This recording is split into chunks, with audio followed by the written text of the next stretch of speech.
Oh man, the music in episode 5 is outstanding. I think that Slaps. it does. The Newton brothers brought magic to that episode. I was really, really happy with the musical voice they found for Genosha, how it felt like it was an island oasis, all the way to their decision of limiting and pulling back the music for when everything started going down, letting the music in a sense be the screams and cries and the action our heroes going through.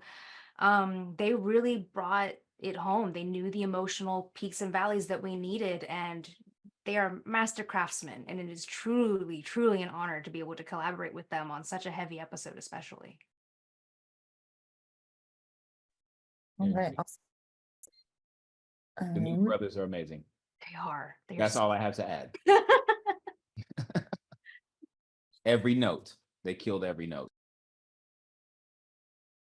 I think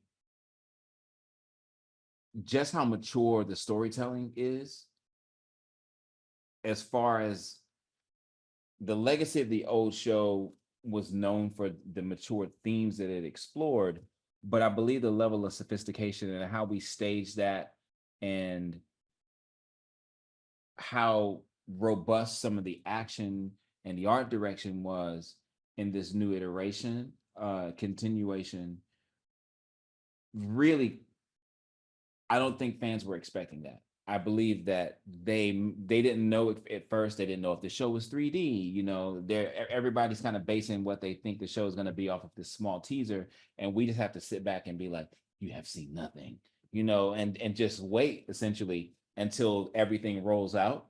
But I believe that, and as well as the fact that people die.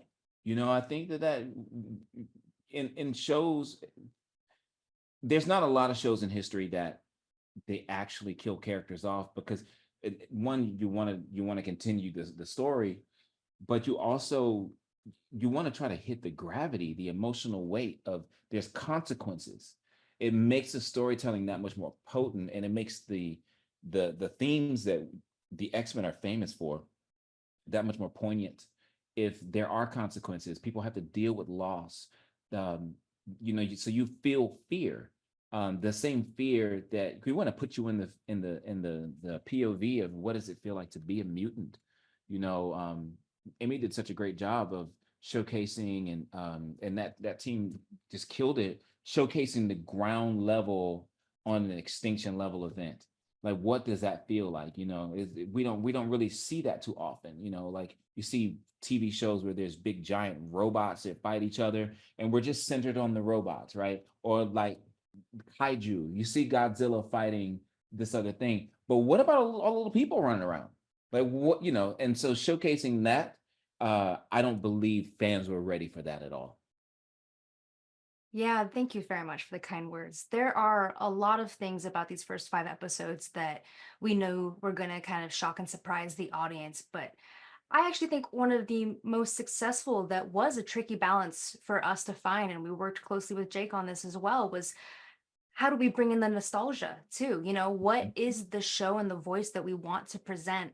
And I think the audience was hopeful, but not expecting that we would necessarily do it right. And that's not saying that we are successful everywhere, but I do think that we have hit it. And I think what helps is that our entire crew are also fans, so that we can kind of bring this genuine perspective to our heroes.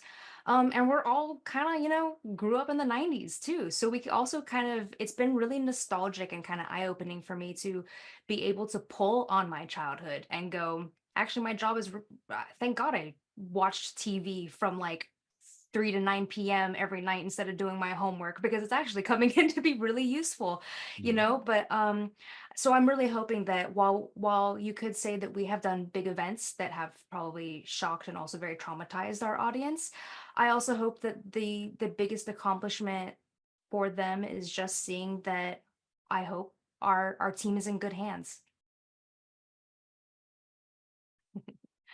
If I may, Please. you know, we I think what fans can look forward to in the next 5 episodes is, we really brought out human emotions in 105, how the audience is feeling.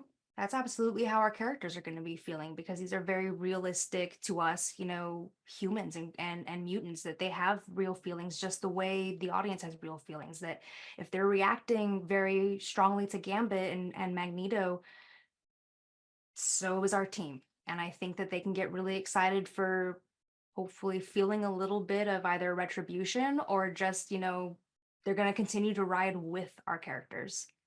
Yeah, I agree. The interesting thing is you have a team, a family that essentially dad is gone, right? Left his will.